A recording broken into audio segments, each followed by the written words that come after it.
Hello mes chums, je me présente, je m'appelle KP, bienvenue sur cette nouvelle chaîne YouTube qui sera dédiée à Cyberpunk TCG. Alors, Cyberpunk TCG, pour faire simple, c'est le TCG de l'univers Cyberpunk, plus précisément Cyberpunk 2077 et Cyberpunk Edge Runner. Pourquoi plus précisément, on en parlera dans cette vidéo, mais du coup, bienvenue sur cette chaîne YouTube où on va parler de Cyberpunk TCG, de toutes les informations qu'on va avoir, on va parler de ce qu'on va découvrir, des decks qui vont sortir, des nouvelles cartes, de la méta, etc. Bref, une chaîne YouTube dédiée à ce futur TCG. Le TCG Cyberpunk TCG donc a été annoncé récemment, on a eu un trailer, une annonce donc de de CD Projekt Red, et du coup on a quelques infos, mais on a surtout pas beaucoup d'infos. Dans cette vidéo, là, on va parler du coup de ce qu'on sait déjà, on va parler de mes théories concernant le gameplay du jeu, on va parler des cartes qui ont déjà été annoncées, des choses qui ont leak, qui ont été montrées, et on va essayer un peu de démêler tout ça pour que vous ayez le plus d'informations possible. Alors, on va commencer tout de suite. Tac. Alors, du coup, pour commencer, comme dit, le TCG a été annoncé récemment par CD Projekt Red et Weird Co. Donc là, vous avez déjà un visuel. Le logo, il est assez simple. Hein, c'est le logo Cyberpunk TCG. On ne peut pas faire vraiment plus simple. Le jeu, il est donc annoncé par CD Projekt, qui va donc être, on va dire, l'éditeur, ou en tout cas celui qui va donner la licence Cyberpunk à Weirdco. Weirdco, qui est le studio qui va travailler sur le TCG. Alors, si jamais j'ai un background dans le TCG qui n'est pas non plus énorme et immense, je suis un gros joueur de Digimon TCG, toujours aujourd'hui, j'ai un peu joué à Yu-Gi-Oh! Et à beaucoup de TCG en ligne. Mais pour le coup, de ce que je sais, Weirdco, bah, c'est leur tout premier TCG. Ils n'ont pas d'expérience dans le TCG. C'est pas Wizard of the Coast, c'est pas Bandai ni quoi que ce soit. C'est un petit studio indépendant. Donc c'est des personnes qui vont montrer leur premier travail. Mais en tout cas, une chose est sûre, c'est que CD Projekt Red leur fait confiance pour leur céder ou leur vendre en tout cas la licence, l'utilisation de la licence de la licence Cyberpunk qu'utilise CD Projekt en tout cas, parce que du coup, le jeu Cyberpunk TCG actuellement, eh bien, il est que Cyberpunk Edge Runner, Cyberpunk 2077, parce que c'est Cyberpunk dont CD Projekt Red a les droits.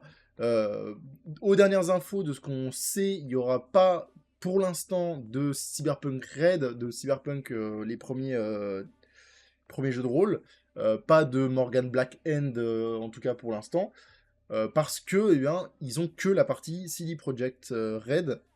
Après, à voir avec le futur projet de suite à Cyberpunk, mais en tout cas, la licence, ils l'ont du côté de CD Projekt.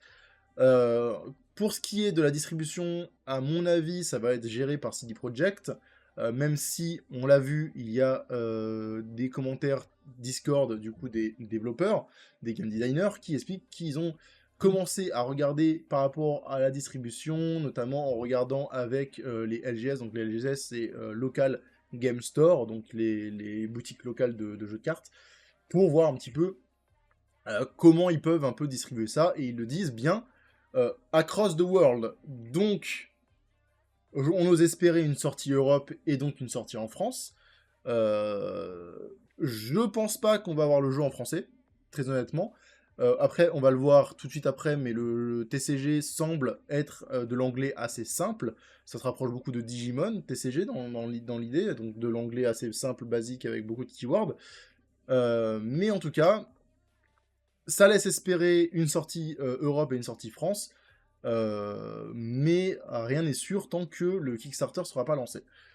C'est parfait pour lancer le deuxième sujet, donc le jeu, malgré qu'il y ait CD Projekt Red derrière, est un projet Kickstarter.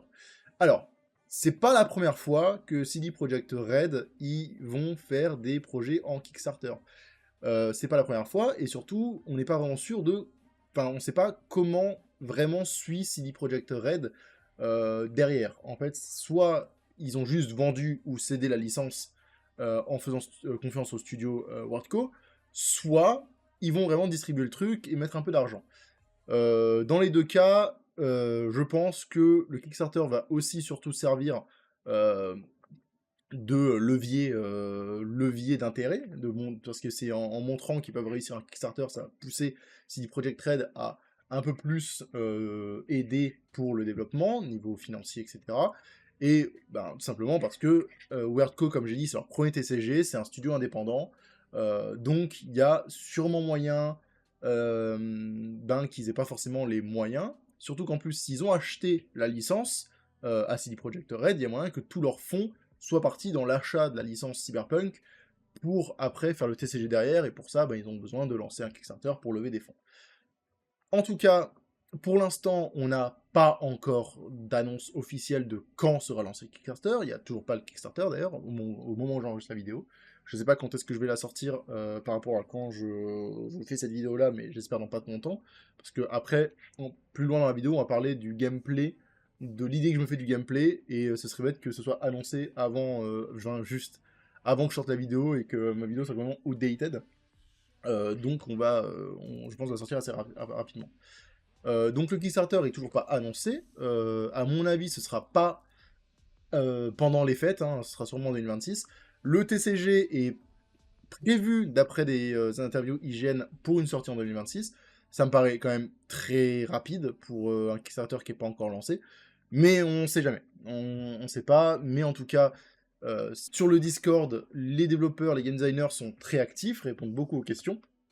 Je me suis pas amusé à faire un screen de toutes les réponses qu'il y a pu y avoir, mais enfin, pas intéressantes en tout cas.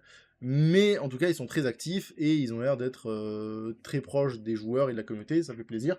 Donc, au fur et à mesure qu'on aura d'autres informations, bah, je vous ferai des vidéos, des shorts pour les plus petites informations, et on va suivre ça.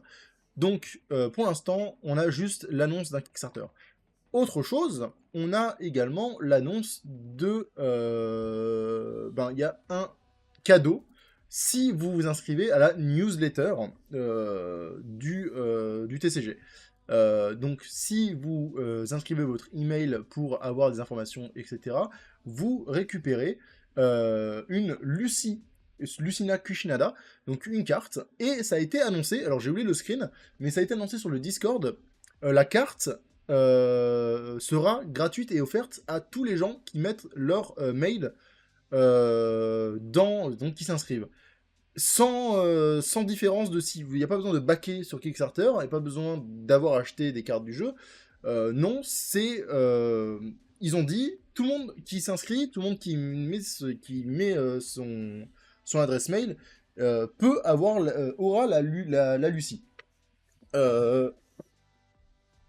C'est très bien.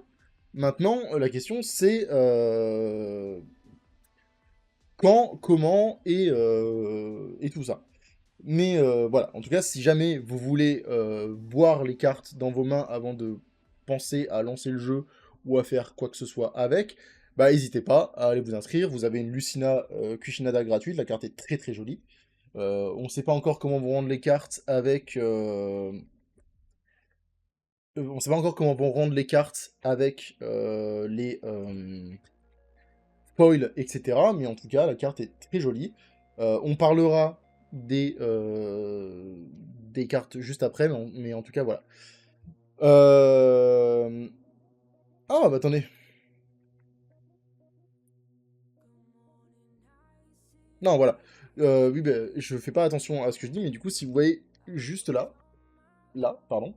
Donc ça explique que en vous inscrivant, vous aurez, en tout cas, vous avez jusqu'au 20 janvier, et c'est 2 cartes par household, donc par lieu de récupération, j'imagine, c'est par adresse, euh, et elles seront envoyées une fois que toutes les autres récompenses de Kickstarter auront été envoyées. Et du coup, il y aura un email pour demander votre adresse, etc. Et c'est précisé que le coût de la carte et de l'envoi sera pris en charge par Wordco. Donc bénéf, très bénéf, et on sait quand même pas quand on aura cette carte-là et tout, parce que du coup, il faudra compter sur déjà savoir quand est-ce que le Kickstarter aura lieu et quand est-ce qu'il sera considéré comme terminé. Mais c'est une bonne information à savoir. En tout cas, maintenant, c'est les informations qu'on a. concernant le jeu en lui-même et sa sortie, etc. On a juste des trailers qui annoncent le jeu, qui annoncent qu'il y aura un Kickstarter, mais on n'a aucune autre information de sortie ou de vente, etc., de prix. Pour l'instant, on n'a pas. Maintenant, concernant le gameplay du jeu, parce que si on s'intéresse à un TCG, même si on adore l'univers de Cyberpunk, il faut quand même qu'on essaie de regarder un peu comment le jeu va se jouer, qu'est-ce qui va être intéressant à voir avec dans le jeu, comment ça va se jouer, etc. Et en globalité, qu'est-ce que vont faire ces cartes? Alors, on a zéro info officielle sur comment se joue le jeu, à part un petit texte dont on parlera plus tard. Parce que c'est voulu par les développeurs de garder le secret. Ils veulent garder le secret jusqu'à l'annonce du Kickstarter de qu'est-ce que sera le gameplay et comment ça va se jouer. Moi, je me suis pris de plaisir à essayer de décortiquer toutes les cartes, essayer de voir un petit peu tous les trailers, ce qu'on pouvait y trouver, les informations qu'on pouvait avoir, pour essayer de trouver, ou d'essayer de théoriser, d'essayer de deviner un peu à quoi va ressembler le jeu, à quoi un peu correspond chaque petit truc, pour essayer de voir si, à la fin, quand il l'annonce, j'avais raison, et surtout pour essayer de se hype un petit peu. Et on va commencer tout de suite par regarder les types de cartes. Alors, dans Cyberpunk, pour l'instant, on a vu, dans les trailers, on a vu 4 types de cartes différentes. On a vu 3 et 0,5%. On a les cartes Legend, les cartes Unit, les cartes Gear et les cartes Programme. C'est pas dit qu'il n'y ait pas plus de cartes, de types de cartes, mais en tout cas, c'est celles qu'on a pu apercevoir. Avant de parler de chacune de ces types de cartes-là, on va vite fait faire un tour sur les informations qu'on peut avoir sur les cartes. Je vais commencer donc avec cette carte, magnifique carte de Goro Takemura, un des meilleurs personnages de Cyberpunk. Donc la carte, elle a plusieurs informations. On va commencer par l'information qui n'est pas notée quelque part ici, c'est la couleur de la carte, parce que vous allez voir que les cartes ont plusieurs couleurs. Si je vais là, on le voit, on a du vert, bleu, jaune et rouge au fond. D'ailleurs, j'ai même pas fait exprès de mettre des couleurs différentes, tiens, je viens de le réaliser. Mais du coup, la couleur, c'est un élément de TCG assez populaire pour archétyper, mettre des éléments communs à ces couleurs, des types de gameplay, pour que les joueurs se retrouvent plus facilement. On va voir si c'est le cas aussi pour ce jeu. En tout cas, pour l'instant, la couleur semble indiquer plus de l'archétypisation, enfin du style de gameplay. Il n'y a pas d'annonce de règle de deck building qui a été faite, donc on ne peut pas savoir si on est obligé de jouer une ou deux couleurs maximum dans un deck. Pour l'instant, on ne sait pas. Maintenant, concernant les informations qui sont sur la carte, on va parler des informations les plus simples. On va commencer par le nom, je voulais vraiment aller le montrer, je suis vraiment débile. Donc, on commence par le nom de la carte. Je sais pas si on voit ici. Le nom de la carte. Donc, c'est très simple, c'est le nom de la carte. Hein. On a Goro Takemura, c'est le nom de la carte. Et on a également un sous-titre qui, donc là, est Hands Unclean, donc main sale. Qui, du coup, servira à déterminer les différentes cartes. Parce que j'imagine bien qu'il y aura plusieurs cartes Goro Takemura, et donc pour les différencier, il va falloir utiliser le sous-titre comme dans beaucoup de TCG. On a également le type de carte, on peut le voir juste là. Alors le type de carte, du coup, eh bien, comme on l'a dit, c'est Legend, Unit, Gear et Programme, et du coup, ça va permettre de différencier. Ensuite, de ce côté-là, on a le coût de la carte, donc ça va être, à mon avis, le play cost, donc le coût de jeu de la carte. On parlera plus tard de comment ça va se gérer, etc. Mais vous pouvez facilement voir le symbole de l'euro-dollar si vous connaissez l'univers de Cyberpunk, donc les eddies. Donc c'est très clairement le coût de jeu de la carte. Si on descend plus bas, j'ai oublié de le mettre, mais on voit ici le nom de l'illustrateur. Sur d'autres cartes, il est en bas, il me semble, mais là, du coup, c'est une AA, c'est une alternate, donc on en parlera plus tard. Donc il est juste là. Je préfère le préciser, vu que j'ai oublié l'information, histoire de ne pas passer à côté. On a ici les types de la carte, donc les informations supplémentaires, que ce soit donc de quel type va être la carte. On voit ici qu'elle est donc Arasaka et Corpo. On verra après, il y a des cartes qui ont des types différents, mais c'est une façon d'archétyper le jeu. Donc on sait qu'on va être sur un jeu à archétype, et qu'on va avoir un archétype très certainement Arasaka, un archétype plutôt Corpo, ou en tout cas des trucs qui vont tourner autour. Juste en dessous, on a les effets, donc le bloc d'effets de la carte, et on peut voir plusieurs choses. Déjà, ben, il y a des keywords, parce que du coup, on a le keyword Go Solo, qui dit payer le coût de cette carte pour la jouer en tant qu'une unité prête, une unité ready, et il peut attaquer ce tour. Information qu'on va retenir pour plus tard. Et on a un deuxième effet, bloqueur, qui permet de rediriger une attaque en spend, donc en suspend, on va dire en désactivant la carte, ce sera plus simple, mais en gros en la désactivant on peut rediriger l'attaque. C'est un bloqueur basique comme on en a dans pas mal de TCG, notamment Digimon fonctionne vraiment pareil, hein, on bloque une attaque en suspendant son Digimon, bah là c'est pareil. Donc c'est des keywords. J'aime beaucoup les keywords dans les TCG, sachez-le. Les keywords, c'est une façon super simple de faire tourner son jeu, de faciliter le gameplay, de pas mettre des pavés énormes de texte. Donc, franchement, les keywords, on en prend, il n'y a pas de souci. Donc comme dit, c'est les effets de la carte. Juste en dessous, on a le numéro de la carte. Là, on peut voir qu'elle est alpha 030. Donc alpha c'est soit le bleu, ça va être soit donc la display le set, donc soit ils vont faire un set à la alpha pour le premier set, bêta, etc. Ou alors c'est alpha parce que ce sera le premier set alpha. En tout cas à voir, mais c'est le numéro de la carte, donc elle est alpha 030. On a ensuite juste ici la puissance, donc la puissance de la carte, sa force, etc. Et on a juste ici la rareté.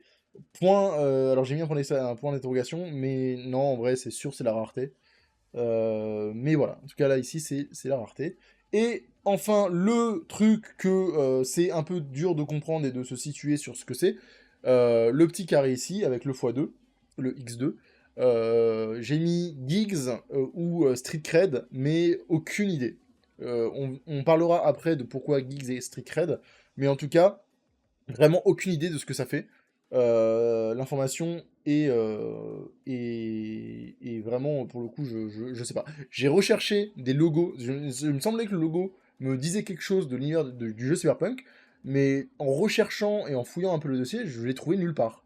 Au début, ça me faisait penser vous savez, quand vous récupérez un document dans les clés, là, que vous avez un truc qui s'active, mais non, c'est pas ça. Donc, aucune idée de ce que c'est, donc on verra. Alors, avant de commencer à parler des cartes, je vais un peu m'enlever, parce que sinon je gâche la vue. Bah, super, il y a mon bureau qui me bloque si je me mets là. Voilà, juste là. Avant de commencer... Vous savez quoi, on va se mettre plutôt là. Non, mais sinon, ouais. Avant de commencer à parler des cartes, on va d'abord parler d'un petit truc. Dans les trailers, on a pu voir beaucoup de cartes, dans les trailers et les teasers. Et pas mal de ces cartes ont le petit truc qui est juste là, 345, en numérotation. Il faut savoir que, de ce que je pense comprendre et de ce que j'ai vu, les cartes qui sont numérotées 345, c'est visiblement les cartes test, des cartes test, des cartes non finies, donc des cartes qui n'ont pas été finalisées. J'ai un très bon exemple avec les deux cartes que vous voyez juste là. Saburo Arasaka, on a juste ici, donc juste là, on a la carte, on va dire test, la carte test numérotée 345. Je dirais toujours les cartes numérotées 345 pour parler des cartes test pas finies, ce serait beaucoup plus simple. Donc, Saburo Arasaka, on voit qu'il est en numéroté 345 et qu'il manque énormément d'informations sur la carte. Il n'y a pas le petit TM CD Projekt affiché. Le logo de rareté est pas le même. Il y a pas la même façon de mettre un play cost. Et surtout, il n'a pas les types il n'a pas le euro-dollar marqué en dessous, par contre il a l'information que je comprends toujours pas, et il a un effet différent. Pourquoi je suis sûr que cette carte est la carte finale, enfin finale entre grosses guillemets, mais la carte alpha, donc qui donnera plus d'informations, parce que déjà bah, c'est une carte qui a été présentée à IGN, la carte elle vient d'une interview IGN, et surtout, ben, comme dit, il y a le petit A005 et beaucoup plus d'infos. On peut voir notamment que la carte a un effet très différent. Ce Saburo Arasaka là, Alpha 005, il a comme effet de donner plus 1 aux unités Arasaka. Quant à lui, il donne juste Bodyguard à Goro Takemura. Bodyguard, on ne sait pas ce que c'est, peut-être que c'était le mot en bêta-test pour bloqueur, avant qu'il décide de donner bloqueur de base à Takemura. En tout cas, voilà, on sait que les cartes 345, et ça va être le cas pour toute mon analyse à la suite, c'est des cartes qu'on ne doit pas trop prendre en compte, parce que ben, c'est des cartes qui sont pas finies, c'est des cartes qui sont tests, donc on va pas trop se baser sur ça pour le gameplay ou pour prévoir des trucs. On va quand même parler de cartes 345, vous inquiétez pas, mais voilà, en tout cas sachez qu'il y a cette différence-là, qui est importante à prendre en compte. Et du coup, je parlais d'illustration, mais l'illustration est bien marquée ici, hein, illustration AIDA, voilà, donc elle est bien sur le côté de la carte. Alors, on va parler maintenant des types de cartes plus en profondeur. On va pouvoir parler des cartes Legend. Alors, les cartes Legends, il faut savoir que c'était un peu dur au début d'essayer de comprendre qu'est-ce qu'elles faisaient vraiment. Tiens, d'ailleurs, je viens de réaliser que là, Goro, il est A004. Et... Ah non, non je viens de comprendre pourquoi. Alors, on en parlera après, du coup. Donc, les cartes Legend, il fallait un peu essayer de trouver c'était quoi la différence entre les Legends et les Units. Parce que du coup, les Units, c'est très clairement, sûrement les personnages qu'on va jouer comme ça. Les Legends, c'est un peu plus compliqué. Alors, malgré ça, les Legends, je pense avoir un peu saisi, ça a l'air d'être un peu des cartes, on va dire, que vous allez avoir à un moment donné, dans votre partie, ça va être vos héros. Si j'ai pas d'autres TCG qui me viennent en tête avec ce système-là, mais en gros, ça va être peut-être si One Piece avec One Piece TCG, ils ont un système de Legend ou je sais pas quoi. Mais en gros, j'ai pas joué à One Piece TCG, désolé. Mais en gros, ce sont des cartes qui, à mon avis, vont pouvoir être 7 en début de partie, et au fur et à mesure que la partie va avancer, vous allez pouvoir utiliser ces cartes pour donner des bonus et les utiliser plus tard dans la partie. C'est des cartes qui vont être sûrement plus efficaces, plus fortes, qui vont avoir soit des effets passifs, soit, comme pour Goro, des effets plus actifs. Euh, et vous pouvez voir, et on a plusieurs indices qui montrent ça. Notamment, on peut voir Yorinobu, il n'a pas de play cost, il n'a pas de coût de jeu. Ce qui veut dire que, à mon avis, bah, s'il n'a pas de coût de jeu, c'est pas qu'il va se jouer gratuitement, c'est qu'il va avoir son propre emplacement. On va parler vite fait de la suite TAC. Autre exemple qui me font aller dans cette direction, c'est les 3 cartes qu'on a là. La carte Emergency Atlus, il a comme effet You may flip one of your legends. Donc vous pouvez retourner face visible une de vos légendes. Ça insinue que bah déjà c'est très fort, parce que la carte a 5 de cost, qui semble être potentiellement cher. Je ne saurais pas vraiment savoir les coûts, si les cartes sont vraiment chères ou pas. Mais en tout cas, elle a 9 de puissance, ce qui semble être assez fort. Hein. Goro, qui est une carte légende, à 7. Et elle a comme effet de retourner une de nos légendes. Ça m'a l'air quand même un peu fort comme effet. Après, comme dit, c'est une carte 345, donc on prend avec des pincettes. Mais ça confirme mon idée que les cartes Legend seront des cartes face cachée qu'on va pouvoir set en début de partie. Autre chose qui me fait dire ça, c'est la carte Psycho Squad, qui, pareil, va gagner plus 1 de puissance pour chacune de nos cartes Legend face-up, donc révélées. Autre information qui me fait dire ça, c'est Goro. Goro Takemura, qui donc elle est une carte alpha, donc dont on peut être sûr qui nous donne des vraies informations, a comme effet Go Solo, qui fait qu'en payant son coup, on peut le jouer, enfin on peut le transformer en unit ready, donc en unité prête au combat. Et il peut attaquer ce tour-ci.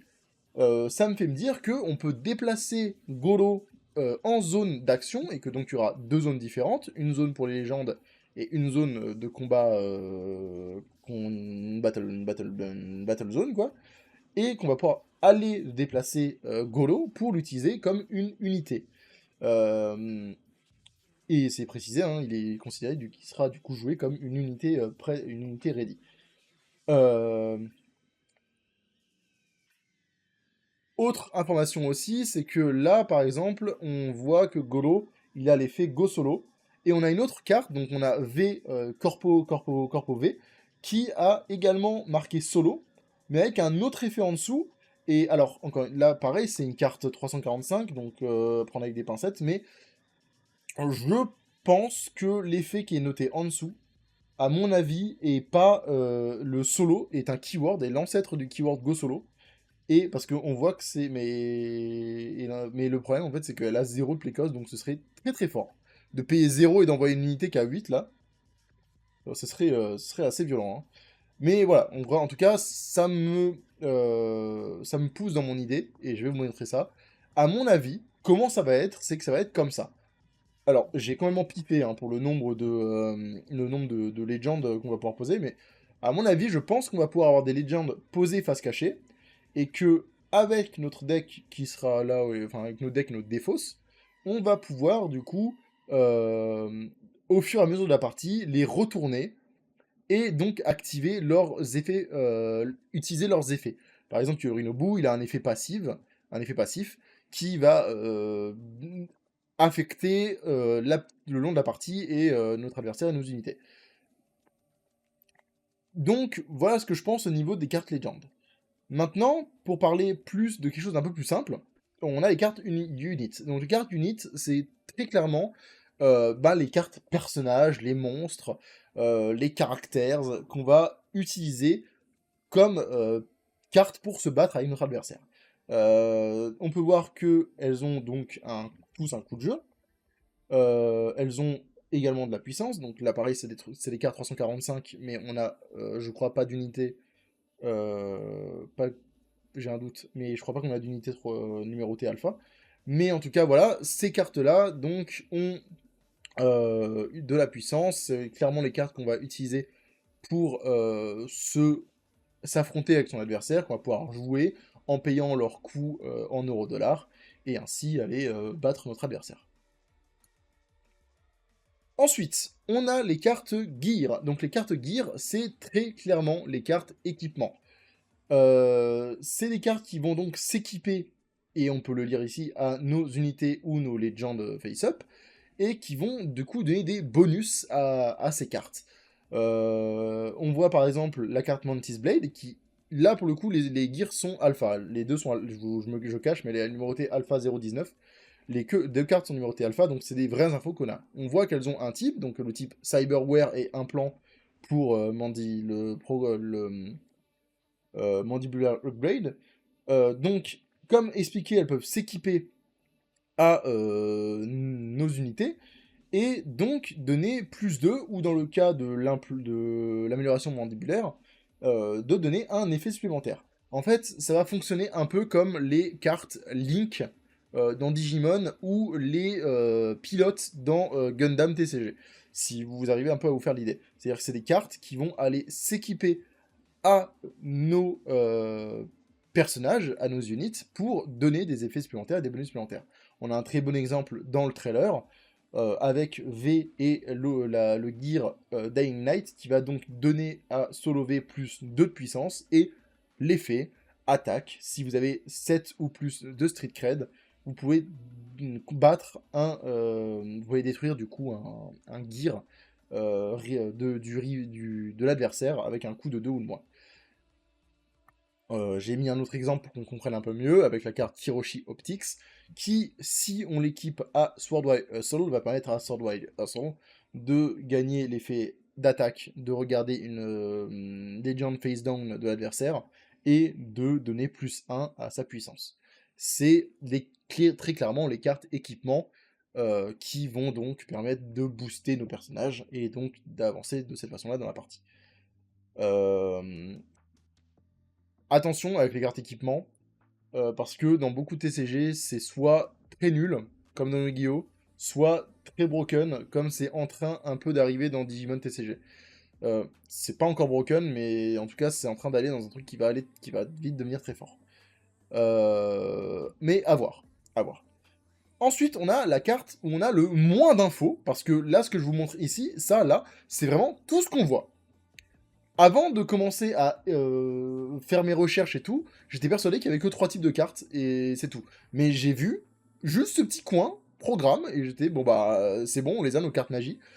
Programme, ça va très certainement, très fortement, probablement être les options slash spell magie du TCG. Donc ça va être sûrement des cartes qu'on va pouvoir utiliser en magie rapide, en carte rapide, pour activer des effets directs qui vont avoir un impact sur la partie directement. Donc comme des spells ou des options. Je vais pas pouvoir en dire plus parce que malheureusement bah, c'est les seules informations qu'on a, que la carte elle s'appelle programme et que c'est type programme et que elle a un coût de 4. Voilà. Désolé pour ça, je peux pas en parler plus. Maintenant, on va parler vite fait, on a parlé des types de cartes, on va pouvoir parler du gameplay en lui-même. Alors comme je l'ai précisé avant, le gameplay, on a quasiment zéro info. Ils veulent garder le truc un peu secret, donc on va se baser uniquement sur les quelques indices qu'on a et que j'ai réussi à un peu récupérer. Déjà, on a ce paragraphe que je vais vous traduire. Donc le paragraphe précise mixez, mélangez et faites matcher vos personnages préférés de la franchise Cyberpunk pour créer une équipe de Netrunner instoppable. Battez votre adversaire, mais pas seulement en faisant des dégâts, mais en complétant des gigs, donc des contrats, en gagnant des eddies, la monnaie de Cyberpunk, et en améliorant, en augmentant votre réputation en tant que Legend de Night City. Je vais pas vous dire les autres trucs qu'il y a après parce que c'est un peu plus, c'est un peu différent, mais on en parlera plus tard. Mais en gros, de ce qu'on comprend, il y a plus, c'est un TCG qui va plus être un TCG euh, d'objectif plus qu'un TCG de battre son adversaire au combat.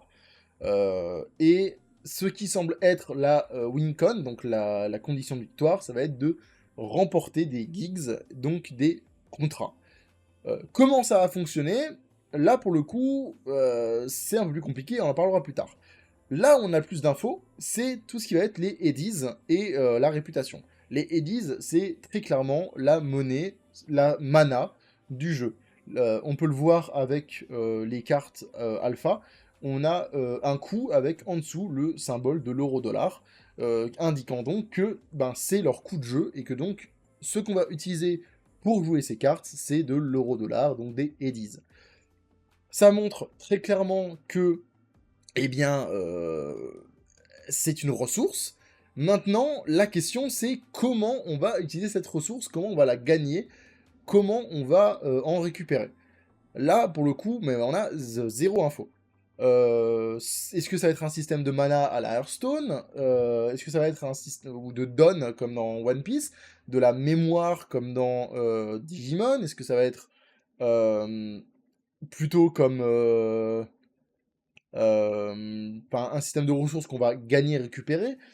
Pour le coup, on sait pas. On sait pas. Et c'est très difficile de se projeter. En tout cas, si on veut suivre le système cyberpunk, on va en gagner en complétant les gigs, donc les contrats. Et j'avoue que l'idée me fait un peu peur, parce que techniquement, si tu gagnes un contrat, c'est que tu as l'avantage sur l'adversaire, et donc si tu gagnes de l'argent et donc des ressources en battant ton adversaire, ça met une avance beaucoup très élevée, et donc c'est un peu inquiétant. J'ose espérer que ce sera pas ça, ou que en tout cas ce sera fait d'une façon qui va rendre le jeu intéressant.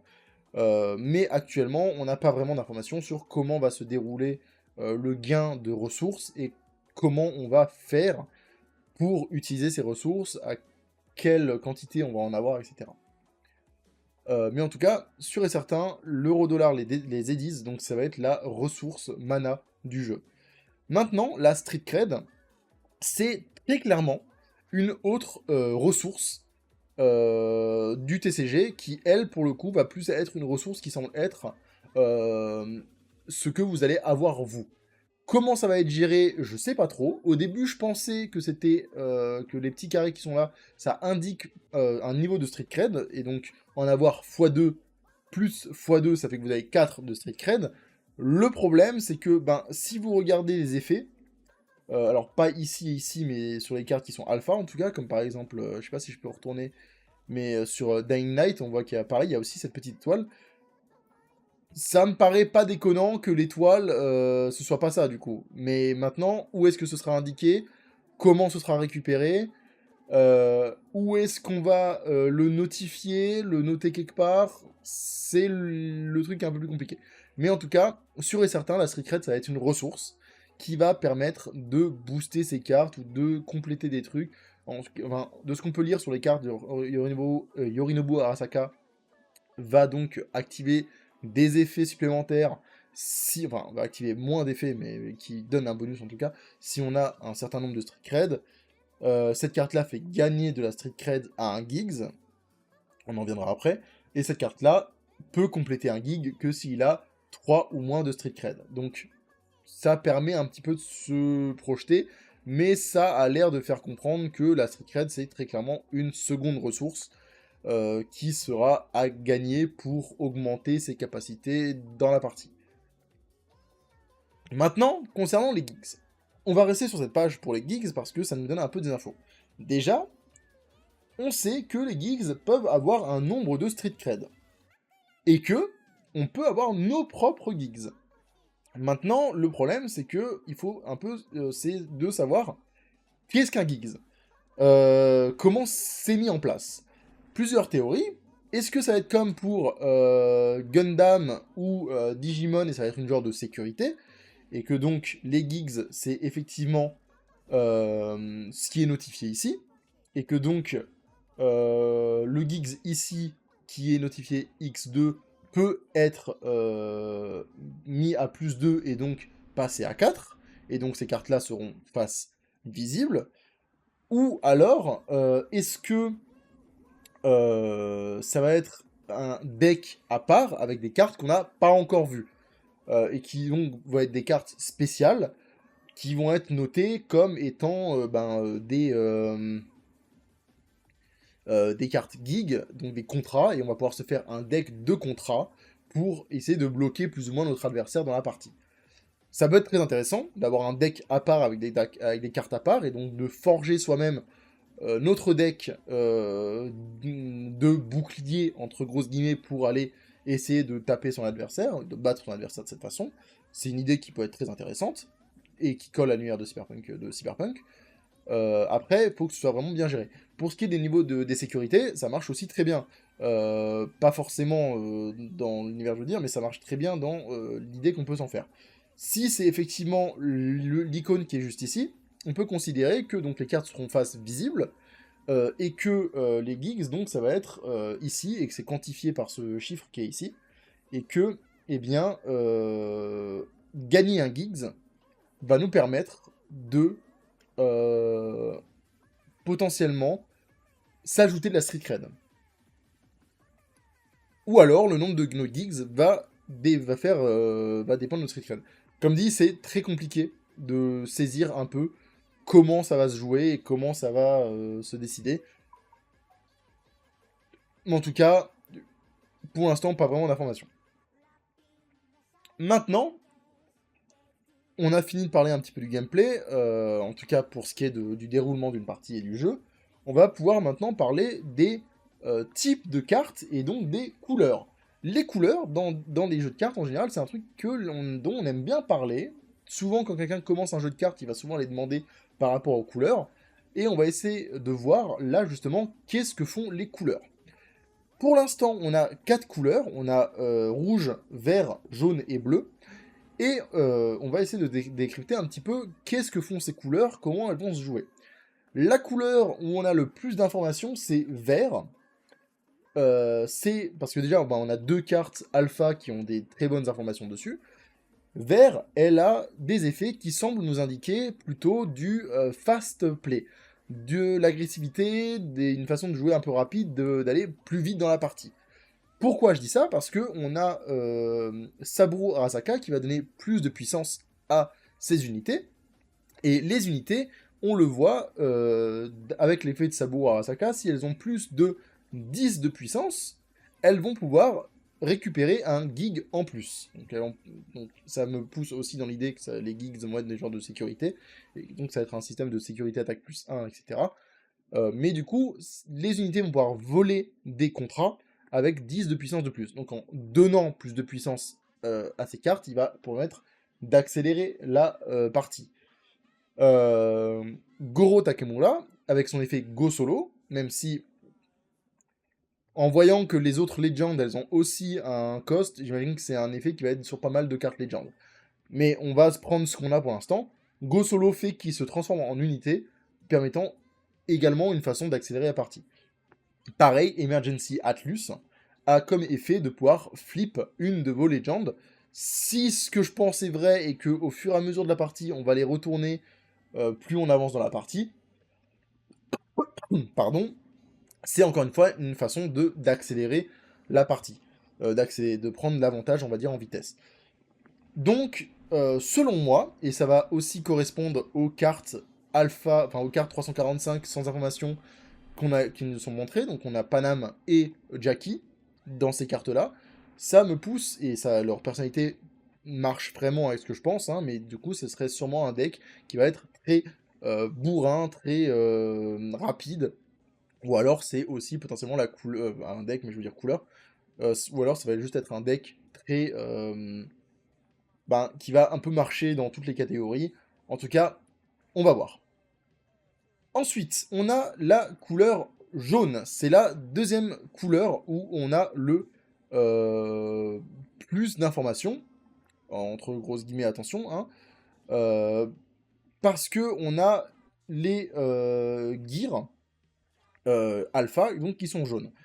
Quand je dis qu'on a le plus d'informations, c'est pas parce qu'on a ces deux cartes-là. C'est parce qu'on a tout un archétype qui se construit très facilement autour de cette couleur. Par exemple, on a déjà deux gears, et on a Judy en légende jaune. Donc, vu qu'on a déjà deux cyberware et un implant, et deux implants qui sont des modifications qui semblent être plus techie, je vais pas dire Netrunner, mais vraiment ouais, techie, et surtout qu'on a Judy en Legend, ça me laisse vraiment penser que ça va être clairement la couleur qui va tourner autour des équipements. Ça va être la couleur techie, la couleur qui va faire des équipements, qui va permettre de jouer un petit peu sur le fait de potentiellement ralentir la partie pour l'adversaire. On n'a pas beaucoup d'infos, mais en tout cas, on peut saisir déjà une forme de truc global autour de cette couleur. Ensuite, on a la couleur rouge. Alors, oh putain, je viens de voir que j'ai pas fait de truc pour la rouge. C'est pas grave. On va prendre celle-là, ça sera très simple. La couleur rouge, ça semble très clairement être une couleur qui va tourner autour du gain de Street Cred. Et du gain de puissance. Ça va être la carte, la couleur, à mon avis, gain de puissance Street Cred. C'est pas pour rien que dans cette couleur, on a la carte Mantis Blade, qui est une carte Vanilla, qui donne juste plus de puissance. Je pense que rouge, ça va clairement être la couleur bourrine, qui va gagner de la puissance avec la Street Cred, qui va utiliser cette ressource-là. En tout cas, des deux cartes qu'on a, et de surtout Yorinobu Arasaka, c'est une carte qui va permettre de jouer autour de la Street Cred. Pas plus d'infos au niveau de cette couleur. Et enfin, la couleur où on a le moins d'informations, et c'est impossible de déterminer quelque chose, c'est la couleur bleue. La couleur bleue, on a une seule carte qui est numérotée alpha, c'est Dying Knight, le pistolet de V, qui a comme effet d'équipement de donner le keyword attack. Si vous avez plus de 7 de Street Cred, défaussez une carte équipement adverse de 2 de cost ou de moins. Pour le coup, c'est la seule carte où on a de l'info. La Corporate V, elle a un effet qui a aucun sens. Enfin, dans n'importe quel TCG, cet effet-là serait nul à chier. Psycho Squad, bah, ça donne plus 1, ça gagne plus 1 pour chaque Legend. Lucie, on sait pas trop ce qu'elle fait parce qu'elle a une phrase qui est pas un effet, avec un keyword qu'on comprend pas, vu qu'il n'y a pas d'explication. Et on a Johnny qui a aucune info. C'est très clairement la couleur des héros, des decks héros qui va tourner autour du fait d'avoir des Legends, j'imagine, et de gagner en puissance avec les Legends. Maintenant, qu'est-ce qu'elle va faire la couleur? Ça, vraiment aucun moyen de savoir. Voilà, c'était tout pour les couleurs. Pour l'instant, c'est toutes les informations qu'on a au niveau des couleurs. Maintenant, on va parler de la dernière information, ça va être les raretés. Les raretés, on a les cartes suivantes. Pourquoi j'ai montré ça à moi? Oui, pardon. Donc, sur les cartes, on a juste en bas, vous pouvez voir les raretés. Donc, les raretés, c'est le petit coin qui est juste là. J'étais pas sûr au début, maintenant je suis complètement sûr que c'est les raretés. On peut voir notamment ici que Sakura Arasaka et Yorinobu, ils ont ce petit symbole-là, et que Kiroshi Optics, il a ce petit symbole-là. On aurait pu penser que c'était un symbole qui pouvait aussi signifier les types de cartes, histoire de rajouter quelque chose en plus du petit coin qu'on a en haut, mais on a Dying Light qui nous confirme que non, le symbole-là, c'est pas uniquement pour les types de cartes, parce qu'elle a le même symbole que Arasaka, que les deux parents Arasaka, et à côté, Kiroshi n'a pas du tout le même symbole. Pour l'instant, on n'a que 3 symboles différents. On a le symbole ici, le symbole ici, et le symbole que je cache évidemment, qui est juste là. Alors, à mon avis, ce symbole-là, c'est forcément les cartes communes, celui-ci. Pourquoi? Parce que, ben, là, on prend l'exemple de Mantis Blade. Mantis Blade, c'est une carte équipement avec un coût de 1, qui a aucun effet particulier à part donner plus de puissance. C'est très clairement une carte qui est là pour être une commune, facile à avoir, qui rentre dans beaucoup de decks. Donc ça me paraît pas déconnant que cette carte-là, que ce symbole-là soit commune. Celui-là, je pense que c'est les Unco, et pas les rares, parce que ben ils ont quand même montré pas mal de ces cartes-là, et du coup, je pense fortement que c'est les Unco. Maintenant, le plus compliqué, ça va être pour ce symbole-là. Est-ce que c'est rare ou est-ce que c'est SR? Comme dit, pour l'instant, on n'a que 3 raretés qui ont été montrées, et soit il y a que 3 raretés, et du coup, ben, rare, c'est là, enfin, à mon avis, 4, parce qu'il y aura aussi sûrement les cartes secrètes, etc.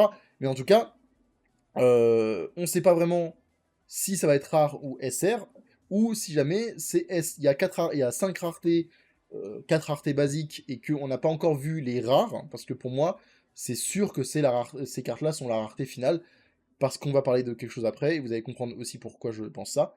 Pour moi, on n'est pas encore sûr. Soit il manque une rareté, soit il n'y a que 3 raretés. En tout cas, on verra par la suite. Maintenant, pourquoi je pense que les cartes Arasaka, donc avec cette rareté-là, sont les raretés maximum hors secret? Ben parce que ce sont des cartes qui ont des alternates. Et comme on peut le voir, les alternates, elles ont leur propre logo pour indiquer que ce sont des alternates. Je dis pas, peut-être que les alternates, c'est pas que pour les rares puces. Hein. Surtout qu'en plus, elles sont numérotées avec un numéro différent. Hein. Goro, il est numéroté A004, et son alternate, elle est numérotée A030. Bah déjà, c'est bizarre, parce que ça me donne l'impression qu'il n'y a vraiment pas beaucoup de cartes dans le set alpha. Mais en tout cas, on le sait, les alternates ont un numéro de carte différent. Et leur propre niveau de rareté. Du coup, bah, moi, ça me fait pencher que, vu que les cartes avec cette rareté-là ont des alternates, c'est plus les super rares, ou alors les rares, mais avec rien au-dessus entre elles et les cartes légendaires ou secrets, ça dépend comment ils l'ont dit. Les AA, donc les alternate cartes, sont d'ailleurs vraiment très belles, et on va pouvoir le voir. Les 3 alternates qu'on a vus, notamment sur les cartes qui ont été présentées à IGN, donc Yorinobu, euh, Goro Takemura et Saburo, j'ai oublié son nom, je m'en veux, ont donc des alternates qui forment une fresque. J'adore les fresques dans les TCG avec les cartes alternates, donc je suis vraiment, j'adore vraiment ça. En tout cas, c'est toutes les informations qu'on a sur le jeu à l'heure actuelle. Alors, je sais, la vidéo, elle fait 50 minutes. Je viens de voir mon compteur tourner. Donc, dire qu'on a très peu d'informations et que j'ai pu balancer 50 minutes de vidéo, c'est énorme. Mais, voilà, en tout cas, pour l'instant, c'est tout ce qu'on a comme information. C'est tout ce que j'ai réussi à déceler de ce qu'on a récupéré comme info. Et moi, personnellement, je suis très très hype et j'ai hâte d'en voir plus. En tout cas, on va s'arrêter là maintenant, parce que ça fait quand même un bon moment que la vidéo, elle tourne et qu'on a parlé de beaucoup de choses. Encore une fois, comme précisé, hop, je vais passer ici. Comme dit, cette chaîne sera donc dédiée au jeu de rôle Cyberpunk, et je vous partagerai toutes les informations qu'on récupérera au fur et à mesure sur la sortie du jeu. On va donc parler dès qu'on a des nouvelles informations. Je vous ferai des shorts, des vidéos pour en parler plus en profondeur. Et dès qu'il y aura plus d'informations, je serai le premier à essayer de vous donner ces informations, en tout cas en français. Voilà. Je vous remercie énormément d'avoir suivi cette vidéo. N'hésitez pas à dire dans les commentaires si vous êtes hype, si vous avez des idées de comment va se jouer le jeu. Quelle carte de l'univers de Cyberpunk vous avez envie de voir dans le TCG. Et moi je vous dis à plus tard pour de nouvelles informations. Ciao mes chums.